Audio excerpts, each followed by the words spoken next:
주소서. 성령의 충만한 기름을 내 안에 충만케 하소서. 성령의 기름을 내 안에 부어주소서. 성령의 충만한 기름을 내 안에 충만케 하소서. 성령의 기름으로 내게 기름 가득할 때 주의 복음 전할 수 있네. 내게 기름 가득할 때 주의 사랑 베푸네. 우리 주님께서 밤중에 찾아오실 때에 기름 준비된 자만이 잔치자리 들어가네. 그날에 우리 주님께서 밤중에 찾아오실 때에 기름 준비된 자만이 잔치자. 그날에 우리 주님께서 에스겔 37장 1절로 6절 말씀 제목 읽어볼까요? 시작. 마른 뼈가 살아났어요. 자, 우리 말씀 오늘 보도록 합니다. 계속해서 우리 에스겔 말씀을 지금 보고 있죠? 한 5번째? 4번째, 5번째? 보고 있는 것 같아요. 오늘은 또 어떤 에스겔 말씀을 우리에게 들려주실지. 에스겔아, 뭐라고 했는데? 들었어요? 못 들었어요? 에스겔아, 내가 에스겔인가? 저요? 그래 너 에스겔아. 아, 제가 에스겔이군요. 변신은 해야지. 변신!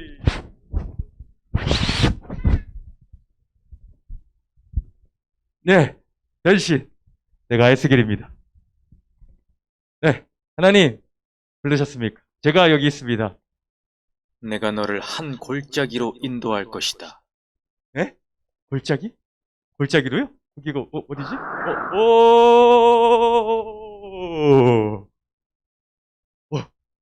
여기 어디야? 진짜 골짜기. 저기 뭐야? 거기 뼈들이 뭐 이렇게 많아? 무서운데? 가지 이거? 뭐지? 에스겔아, 이 뼈들이 살 수 있겠느냐? 네? 뼈가 살 수 있겠냐고요? 아니, 저렇게 말라 다 비틀어졌는데, 어떻게, 주님, 주님만 아시죠, 그건. 너는 이 마른 뼈들에게 나 여호와의 일을 선포하라. 네? 네, 알겠습니다. 주 여호와의 말씀이 너희에게 임하신다. 주 여호와의 말씀을 들을지어다. 너희들에게 숨이 들어가면은 너희가 살아날 것이다. 뼈들이 이리저리 다 맞고 있어. 이거 뭐시야? 뼈들이 다 맞아서 사람이 되었어. 근데 아직 움직이질 않네? 아직 생기가 없어. 생기에게도 말하여라. 주 여호와께서 지금 말씀하신다. 생기여 불어라. 생기여 지금 불어서 저들의 속에 들어가서 생명이 될지어다. 살아 움직이는 군대가 될지어다.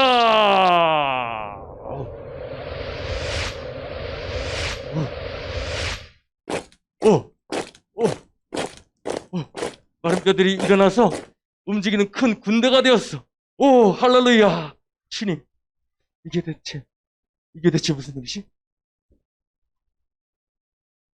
자, 오늘 엄청난 일을 우리가 보았어요.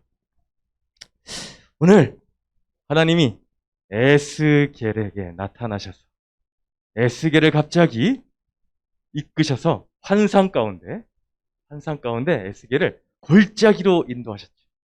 골짜기로 인도하셨는데 거기서 무엇을 보여주셨어요? 수많은 마른 뼈들. 뼈도 그냥 뼈가 아니야. 마를 대로 다 말라버린 그런 뼈를 보여주셨어요.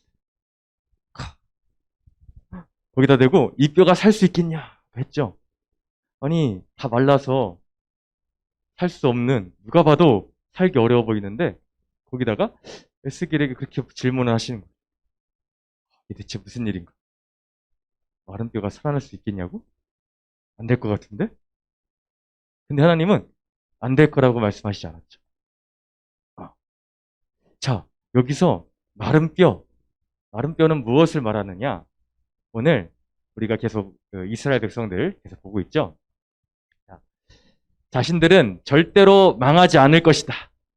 우리 예루살렘은 망하지 않아. 그리고 우리 예루살렘 성전은 절대로 무너질 리가 없어. 라고 자신하고 교만했던 그 남유다의 이스라엘 백성들. 그런데 그들의 자신만만했던 모습과 다르게 바벨론이라는 나라에 의해서 망하고 말았어요. 그리고 포로로 끌려가고 말았어요. 야, 이게 무슨 일인가? 그렇게 자신만만했는데. 자신들이 망해버리니까 어떤 마음이 들까요? 실망감과 좌절감과 막 살 소망이 없죠. 아, 이게 무슨 꼴인가? 와, 한순간에 포로가 되어버렸네. 포로가 되었어. 우리 성은 다 무너져버리고, 다 불타버리고, 집도 다 없어지고, 끌려갔어. 다른 나라로. 그리고 얼마나 소망이 없어. 희망도 없어. 자, 이게 바로 오늘 이스라엘 백성들의 모습을 마른 뼈로 보여주는 거예요. 마른 뼈를 볼 때에 아무런 소망이 없잖아. 살아날 힘도 없어. 마른 뼈를 보고서는 무슨 희망이 있겠어? 마른 뼈가 어떻게 해? 다 말랐는데, 죽었는데, 일어나서 춤을 추겠어. 찬양을 하겠어. 공부를 하겠어. 밥을 먹겠어. 뭘 하겠어? 힘을 쓰겠어. 뭘 하겠어? 아무것도 못해. 그런 모습이 지금 이스라엘 백성들의 모습이다라는 거예요. 아유, 살 희망도 없고, 의욕도 없고, 뭘 해야 될지도 모르겠고. 그냥 움직이긴 움직이죠? 몸은 움직이지. 근데 안은 다 죽어버렸어. 안에. 영은 힘이 없어. 자, 그런 가운데에 오늘 에스겔을 통해서 말씀하시죠. 자, 너희가 저 마른 뼈와 같은 너희들의 모습인데, 너희들 그렇게 끝날 것이 아니다. 하나님이 그 이스라엘 백성들을 이렇게 심판하신 이유, 바벨론이라는 나라를 통해서 망하게 하신 이유는 그들을 미워해서가 아니라 사랑해서. 그들이 하나님의 말씀을 제대로 듣지 않기 때문에, 순종을 하지 않기 때문에 그걸 심판을 주신 거죠. 그래서 오늘 어떻게 해서 살아났는가? 아까 마른 뼈가 어떻게 해서 살아났어요? 하나님의 여호와의 말씀을 들을지어다 라고 했죠. 자, 마른 뼈들아, 지금 하나님이 하시는 이 말씀을, 하나님의 말씀을 들을지어다. 너희들에게 숨이 들어가면 너희가 살아나리라, 일어나리라. 그 말씀을 에스겔이 하나님의 말씀을 선포했어. 뼈들에게 들리게. 말씀을 들을지어다. 그 말씀을 들었을 때에 뼈들이 이 뼈 저 뼈가 움직여서 탁 맞더니 탁 일어났죠. 그리고 나서 근데 아직 움직이려다 않아. 그러니까 거기다가 생기야. 생기는 하나님의 영을 말해요. 하나님의 영, 성령, 하나님의 영이 그들 가운데 들어갔을 때에 죽은 자 같았던 자들이 이제 움직이는 큰 군대가 되었다라는 거예요. 바로 이처럼 우리가 죽은 것 같은 사람일지라도 이스라엘 백성들이 죽을 수밖에 없는 이유가 하나님의 말씀을 듣지 않기 때문에, 그 안에 하나님의 말씀이 없고 하나님의 영이 계시지 않으니까 이게 살아있으나 죽은 자. 좀비 알죠? 좀비. 좀비가 뭐야, 좀비? 좀비 알아요? 좀비 알아요? 좀비. 좀비가 살아있어요, 죽어있어요? 원래 좀비는 죽은 거잖아. 근데 움직이죠. 이거는 죽은 건지 산 건지 몰라. 죽은 것 같기도 하고, 산 것 같기도 하고. 근데 사실은 죽은 거고. 이게 좀비와 같은 모습이에요. 우리가 내 안에 말씀이 없고 하나님의 영이 함께 계시지 않으면 그냥 좀비와 마찬가지. 내 지금 움직이잖아. 살잖아. 근데 하나님의 말씀이 없고 내 안에 영이 없으면, 하나님의 영이, 성령이 없으면은 이게 살아있는 것 같아도 사실은 죽은 거야. 왜? 하나님의 말씀이 없고 하나님의 영이 계시지 않은 사람은 구원받을 수가 없어. 하나님의 뜻을 순종할 수가 없어. 오늘 이스라엘 백성들이 하나님의 말씀에 순종을 하지 않고 따르지 않았기 때문에 멸망을 당할 수밖에, 심판을 당할 수밖에 없었던 것처럼 똑같은 거예요. 우리에게도 그걸 말씀해 주시는 거예요. 그래서 너희들이 살기 위해서는 하나님의 말씀이 너희 안에 있어야 되고 하나님의 영이 내 중심에 있어야 된다라는 것을 알려주시는 거예요. 똑같이 오늘 우리 세비주 친구들 가운데도 하나님이 말씀하시는 거예요. 세비주 친구들아, 여호와의 말씀을 들을지어다 말씀하시는 거죠. 생기가, 하나님의 영이 들어갈지어다. 성령 충만을 받을지어다. 이렇게 오늘 하나님이 우리에게 똑같이 말씀을 하고 계시는 거예요. 전사님도 참 매일매일 말씀으로 충만하고 성령으로 충만하면 좋은데 그게 어려울 때가 많이 있어요. 네. 특히 이제 집안에 가면 힘들어요. 네. 이게 어머니 아버지를 대할 때는 좀비가 돼. 그래서 좀비가 돼. 내가 생기가 있어야 되는데 이렇게 성령 충만해서 할렐루야 하고 뭐 이렇게 좀 잔소리 듣고 해도 할렐루야, 네, 그럴 수 있죠, 네. 이게 해야 되는데 안 돼. 화가 나. 생기가 아닌 혈기가 나오죠. 네. 생기는 없어. 혈기만 있어. 빡! 잔소리 좀 그만해. 이렇게 된단 말이야. 자, 이게 참 힘들 때가 있어요. 여러분도 참 이게 늘 말씀으로 가득가득하고 생기가 있어야 되는데 그게 참 어려울 때가 많이 있죠. 오늘 어큐에 보니까 어큐에 보면은 간증이 써 있잖아요. 그죠? 오늘 어큐에도 또 간증이 써 있더라고요. 그죠? 자, 오늘 어큐에 나와 있는 4학년 김예중이라는 친구의 간증이 실려 있네요. 한번 읽어보도록 하겠습니다. 이 친구는 어떤 간증을 했는지. 자,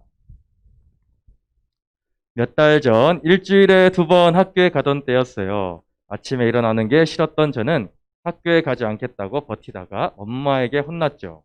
그러자 마음이 상해서 힘들었어요. 학생이니 학교에 가야지 하시는 엄마가 원망스러워서 나쁜 말도 했어요. 이렇게 저는 아침마다 오늘 말씀 속 마른 뼈처럼 누워만 있었어요. 그런데 오늘 말씀을 보며 그때를 돌이켜보니 하나님은 엄마를 통해 제게 말씀의 힘을 부어주신 것 같아요. 일어날 힘도 가고 싶은 마음도 없는 제게 찾아오셔서 숨을 불어넣으시며 학교에 가도록 도와주셨기 때문이에요. 엄마를 원망하고 나쁘게 말해서 죄송해요. 이제는 학교에 가기 싫을 때마다 제 안에 계신 하나님을 찾고 말씀의 힘을 의지해서 일어날게요. 라고 했어요. 그래서 적용하기로 학교에 갈 때마다 불평하지 않고 하나님을 의지해서 일어날게요. 라고 4학년 김예중이라는 친구가 말씀으로 묵상 PT를 했어요. 자, 우리 세비주 친구들도 이런 비슷한 일들이 있을 거라 생각해요. 정말 내가 살아 움직이는 것 같지만은 마른 뼈같이 누워만 있고, 그죠? 그리고 하나님의 말씀이 없어서 뭔가 생기가 없어. 살아서 움직이는 것 같은데 내 삶의 의욕도 없고 힘도 없고 그런 모습들이 나에게는 있지 않는지를 한번 되돌아보면 좋겠습니다. 우리 적용 질문 함께 볼까요? 시작. 메마른 뼈처럼 나아질 것 같지 않은 나의 환경이나 상황은 무엇인가요? 말씀을 들으면 살아난다는 약속의 말씀을 전해야 할 사람은 누구인가요?